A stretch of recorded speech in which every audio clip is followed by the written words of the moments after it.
अस्सलाम वालेकुम everyone, welcome to the smart education YouTube channel. तो आज हम डिस्कस करेंगे allotropic form of the sulphur.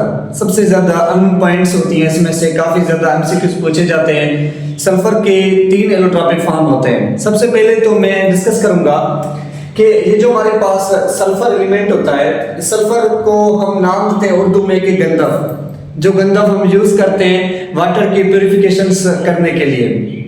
तो ये सल्फर एग्जिस्ट करता है 3 फॉर्म के अंदर। कौन कौन से? सबसे पहले तो आपको ये पॉइंट्स क्लियर होने चाहिए कि एलोट्रॉपिक फॉर्म क्या होता है। एलोट्रॉपिक का मतलब होता है कि एक एलिमेंट एग्जिस्ट करे मोर देन वन फॉर्म के अंदर। इसका मतलब क्या कि एक एलिमेंट्स के डिफरेंट फॉर्म हो, उन डिफरेंट फॉर्म में डिफरेंट अरेंजमेंट ऑफ एटम्स हो, जिनके अंदर फिजिकल स्टेट जो होगी वो टोटली हमारे पास क्या होगी कि सेम होगी सब स्टेट्स की। जिनके अंदर फिजिकल प्रॉपर्टीज क्या होती है कि डिफरेंट होती हैं। आप उसको नाम देते हैं किसका? एलोट्रॉपिक फॉर्म का नाम देते हैं। तो यहाँ पे अल्फा जो एलोट्रॉपिक फॉर्म होते हैं सल्फर के 3 एलोट्रॉपिक फॉर्म के अंदर एग्जिस्ट करता है। कौन सा? नंबर 1 अल्फा सल्फर, जिसको बीटा सल्फर। थर्ड जो हमारे पास होता है वो होता है गामा सल्फर। अब बात करते हैं कि अल्फा सल्फर को हम नाम देते हैं कि अल्फा सल्फर जो होता है ये एग्जिस्ट करता है किसमें? क्रिस्टलाइन सॉलिड फॉर्म के अंदर एग्जिस्ट करता है। क्रिस्टलाइन कौन सा होता है? एक ऐसा सॉलिड जिस सॉलिड की ज्योमेट्रिकल शेप होगा, एक रेगुलर अरेंजमेंट्स होगी, शार्प मेल्टिंग पॉइंट्स होगी, सिमेट्रिकल होते हैं, एनआइसोट्रॉपिक होते हैं। आप उनको कहते हैं क्रिस्टलाइन सॉलिड्स का। तो ये जो हमारे पास अल्फा सल्फर होता है क्रिस्टलाइन सॉलिड फॉर्म के अंदर एग्जिस्ट करता है। अल्फा सल्फर के 2 और नेम होते हैं। कौन से? Alpha sulphur is also known as rhombic sulphur. हम इसको कहते हैं कि ये हमारे पास कहलाता है एक रिहोम्बिक सल्फर कहलाता है। Rhombic sulphur is also known as octahedral sulphur को हम इसको नाम देते हैं क्योंकि ऑक्टाहेड्रल इसका क्या होता है कि शेप होता है, ऑक्टाहेड्रल फॉर्म में एग्जिस्ट करता है।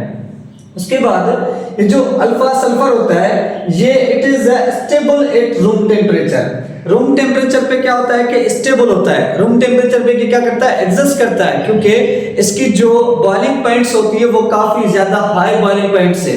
जब आप इसको 95 सेल्सियस से टेम्परेचर ज्यादा करते हैं तो ये कन्वर्ट्स हो जाता है किसमें? दूसरे फॉर्म ऑफ सल्फर के अंदर, जिसको हम नाम देते हैं किसका? एज बीटा सल्फर का नाम देते हैं।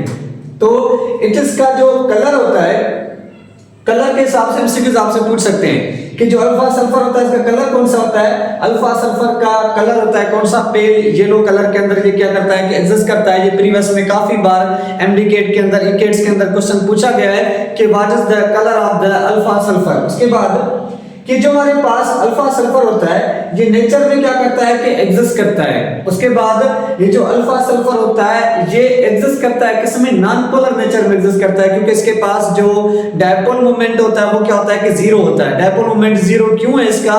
क्योंकि एक होमो एटम्स का बना हुआ है।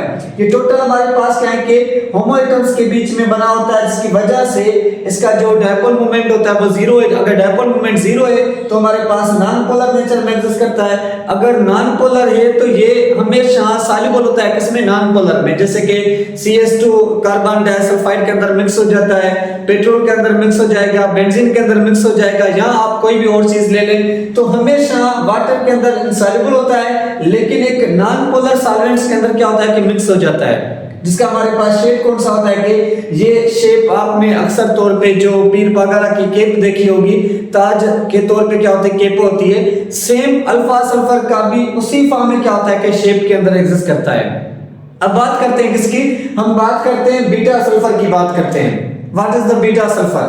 Beta sulphur is also known as a monoclinic sulphur. आप इसको नाम देते हैं किसका? एज मोनोक्लोनिक सल्फर का नाम देते हैं। ये भी हमारे पास एक क्रिस्टलाइन फॉर्म के अंदर क्या करता है कि एग्जिस्ट करता है।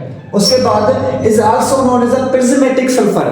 हम इसको प्रिज्मेटिक सल्फर भी तौर पे यूज करते हैं, क्योंकि ये एक हमारे पास जो 3 नाम इसके यूज किए जाते हैं। कौन से? एक हमारे पास बीटा सल्फर, एक हमारे पास प्रिज्मेटिक सल्फर, एक हम इसको कहते हैं मोनोक्लोनिक सल्फर का नाम देते हैं। तो ये जो हमारे पास होता है डार्क येलो में क्या करता है कि एग्जिस्ट करता है। वो पेल येलो था, ये डार्क येलो के अंदर एग्जिस्ट करता है। उसके बाद तो इट इज फॉर्म्ड बाय हमारे पास कब बनता है? जब आप अल्फा सल्फर को CH2 के अंदर मिक्स करते हैं, डिसॉल्व करवाते हैं। उसके बाद हम उसको टेम्परेचर देते हैं 95 सेल्सियस का टेम्परेचर देते हैं, तो उस 95 सेल्सियस पे कन्वर्ट हो जाता है किसमें, बीटा सल्फर के अंदर कन्वर्ट हो जाता है। S8 होता है, इस हमारे पास 4 इसका फार्मूला होता है। तो अगर आप इस अल्फा सल्फर को 95, अच्छा क्वेश्चन पूछा जाता है what is the transition temperature of the sulphur, transition temperature कौन सा, इस 95 पे अल्फा सल्फर भी बीटा सल्फर भी एग्जिस्ट करता है। हम इस 95 सेल्सियस को नाम देते हैं किसका, ट्रांजिशन टेम्परेचर का नाम देते हैं। उसके बाद it is insoluble in the, हमारे पास इट इज हमारे पास क्या होता है, इनसॉल्युबल होता है किसमें, वाटर में, क्योंकि ये भी एक हमारे पास नॉन पोलर है, तो ये भी मिक्स होता है किसमें, नॉन पोलर सॉल्वेंट्स के अंदर ही डिसॉल्व होता है, जिसका हमारे पास ये क्या होता है कि इस शेप के अंदर एग्जिस्ट करता है, बेड कंडक्टर ऑफ इलेक्ट्रिसिटी होता है। अब बात करते हैं किसकी, लास्ट हमारे पास गामा सल्फर। गामा सल्फर को हम नाम देते हैं किसका, प्लास्टिक सल्फर का नाम देते हैं। एग्जिस्ट करता है किसमें, amorphous form of the solid form के अंदर एग्जिस्ट करता है। एमॉर्फस होता है जिसका शेप फिक्स नहीं होता, जो एक रेगुलर अरेंजमेंट्स के अंदर नहीं होते, जो एक सिमेट्रिकल नहीं होते। तो रीजन क्या होता है, इनके अंदर एक रेगुलर पैटर्न नहीं होता, तो इस वजह से हम इसको नाम देते हैं किसका, एज प्लास्टिक सल्फर, क्योंकि प्लास्टिक की कोई ना बॉइलिंग पॉइंट्स होती है, ना मेल्टिंग पॉइंट्स होती है, ना उसके अंदर कोई रेगुलर अरेंजमेंट्स होती है। रीजन हमारे पास टोटली किसकी वजह से कि उस एटम्स के अंदर जो हमारे पास शेप होता है फिक्स नहीं होता, कि इस वजह से ये भी हमारे पास एग्जिस्ट करता है किसमें, एट रूम टेम्परेचर पे स्टेबल फॉर्म के अंदर एग्जिस्ट करता है, रूम टेम्परेचर पे एग्जिस्ट करता है। अब बात करते हैं किसकी, कि ये एक ब्राउन कलर के अंदर क्या करता है, एग्जिस्ट करता है। कब बनता है, जब आप क्या करते हैं कि एक अल्फा सल्फर को हाई टेम्परेचर पे हीट देंगे। मतलब क्या, कि अगर हमारे पास ये जो अल्फा सल्फर S8 फार्मूला है, जिसको आप अगर 95 सेल्सियस पे टेम्परेचर दे रहे हैं, तो ये कन्वर्ट हो जाता है किसमें, ये कन्वर्ट हो जाता है बीटा सल्फर के अंदर कन्वर्ट हो जाएगा। अगर आप इसको और ज्यादा हीट दें, मतलब कि आप इसको यहाँ पे हीट दे रहे हैं 200 सेल्सियस पे हीट दे रहे हैं, यहाँ 500 सेल्सियस पे हीट दे रहे हैं, तो ये कन्वर्ट हो जाता है किसमें, प्लास्टिक सल्फर के अंदर कन्वर्ट हो जाता है।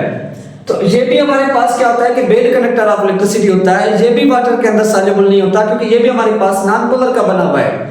तो यहाँ पे हम लेक्चर को एंड करते हैं। इंशाल्लाह हम नेक्स्ट लेक्चर के अंदर हम डिस्कस करेंगे क्रिस्टलाइन सॉलिड्स के जो हमारे पास यूनिट सेल होते हैं उनको हम डिस्कस करेंगे। यहाँ तक कोई भी क्वेश्चन, कोई भी कंफ्यूजन आप हमसे पूछ सकते हैं। Thank you.